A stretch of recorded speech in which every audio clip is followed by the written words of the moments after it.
মোদী চৰকাৰে দেশৰ নিৰ্বাচন ব্যৱস্থাত আমূল পৰিৱৰ্তন আনিব বিচাৰিছে। লোকসভা আৰু বিধানসভা নিৰ্বাচন একেলগে অনুষ্ঠিত কৰিবলৈ সংবিধান সংশোধন কৰাৰ প্ৰক্ৰিয়া আৰম্ভ কৰিব বিচাৰিছে। বুধবাৰে কেন্দ্ৰীয় কেবিনেটত এক দেশ এক নিৰ্বাচন প্ৰস্তাৱত অনুমোদন জনোৱা হয়। সংসদৰ শীতকালীন অধিৱেশনত এক দেশ এক নিৰ্বাচনৰ বিধেয়ক উত্থাপনৰ সম্ভাৱনা আছে। কেবিনেটৰ সিদ্ধান্তক লৈ দেশত ভিন্ন প্ৰতিক্ৰিয়াৰ সৃষ্টি হৈছে। বিৰোধী পক্ষই পোনচাতেই নাকচ কৰিব বিচাৰিছে এক দেশ এক নিৰ্বাচন। কেবিনেটৰ সিদ্ধান্তক লৈ চৰকাৰৰ বিৰুদ্ধে সৰব হৈছে বিৰোধী। কংগ্ৰেছে এক দেশ এক নিৰ্বাচন সমৰ্থন নকৰে। ভাৰত হৈছে ৰাজ্যসমূহৰ এক সংঘীয় ব্যৱস্থা। ৰাজ্যসমূহৰ পৰা এক দেশ এক নিৰ্বাচনৰ প্ৰস্তাৱ আহিছে নেকি? One nation, one election proposal is a thesis in centralism and is the antithesis of decentralization. Cognizant of this reality, the framers of the Constitution stated in Article 1 of the Constitution that India is a union of states. So the first question is that are the states on board with this proposal of one nation, one election? This one nation, one election militates against that very conception of what constitutes the basic structure of the Indian Constitution and would fall foul when there is a legal challenge to it. আম আদমি পাৰ্টিৰ মতে এক দেশ এক নিৰ্বাচন অবাস্তৱ।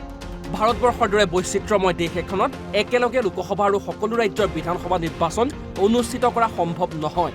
আপৰ মতে এয়া বিজেপিৰ অৰ্থহীন কচৰত। এক দেশ এক নিৰ্বাচন বিজেপিৰ এক নতুন জুমলাবাজি। ये लगता है कि ये भारतीय जनता पार्टी का एक और नया जुमला है और मैं बताता हूँ क्यों। थोड़े दिन पहले 4 राज्यों के चुनाव होने थे। 4 राज्यों के चुनाव में इन्होंने सिर्फ 2 राज्यों का चुनाव किया। इन्होंने हरियाणा का और जम्मू एंड कश्मीर का चुनाव कराया, झारखंड और महाराष्ट्र को छोड़ दिया। अगर आप 4 राज्यों के चुनाव नहीं करा पा रहे हो, आप वन नेशन वन इलेक्शन कैसे कराओगे? उसको भी। इसके अलावा एक और इम्पॉर्टेंट पॉइंट है जो मैं आपके माध्यम से देश के सामने रखना चाहूँगा। क्या होगा अगर बीच में कोई सरकार गिर जाती है? अगर 5 साल के कार्यकाल में 2.5 साल में कोई सरकार गिर जाती है तो क्या 2.5 साल फिर राष्ट्रपति शासन लगेगा वहाँ पे? और 2.5 साल राष्ट्रपति शासन लगेगा तो क्या बीजेपी ये सोच रही है कि वो फिर राष्ट्रपति शासन के थ्रू अपनी मनमर्जी एलजी के माध्यम से अपनी मनमर्जी चलाएंगे? এনেদৰে দেশৰ প্ৰায় সকলো বিৰোধী দলৰ নেতাই চৰকাৰৰ এক দেশ এক নিৰ্বাচন পদক্ষেপক সমালোচনা কৰিছে। এক দেশ এক নিৰ্বাচনৰ সপক্ষে এনডিএৰ সকলো দলে যুক্তি আগবঢ়াইছে। বিজেপিৰ প্ৰবীণ নেত্ৰী লোকসভাৰ প্ৰাক্তন অধ্যক্ষা সুমিত্ৰা মহাজনৰ ভাষ্য, লোকসভা ৰাজ্যসভা নিৰ্বাচন একেলগে অনুষ্ঠিত হোৱাটো দেশৰ বাবে ভাল। पूरे देश में एक बार इलेक्शन अगर हो जाता है तो पूरे 5 साल वास्तव में शांति से तुम विकास के काम कर सकते हो।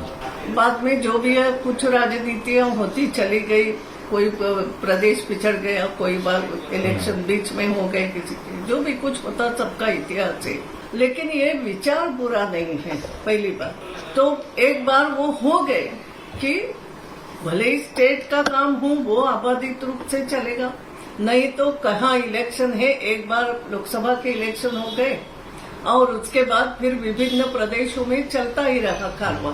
तो वन नेशन वन इलेक्शन ये बात तो अच्छी लगती है बहुत। বিৰোধী পক্ষই এক দেশ এক নিৰ্বাচনৰ বিৰুদ্ধে সবল স্থিতি ল'ব বুলি প্ৰকাশ কৰিছে।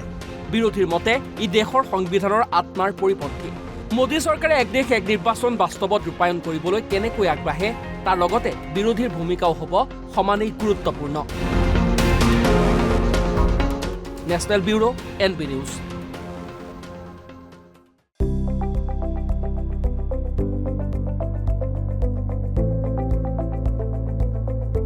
NB নিউজ, সহজ সৰল ভাষাত নৱভাৰতৰ কথা।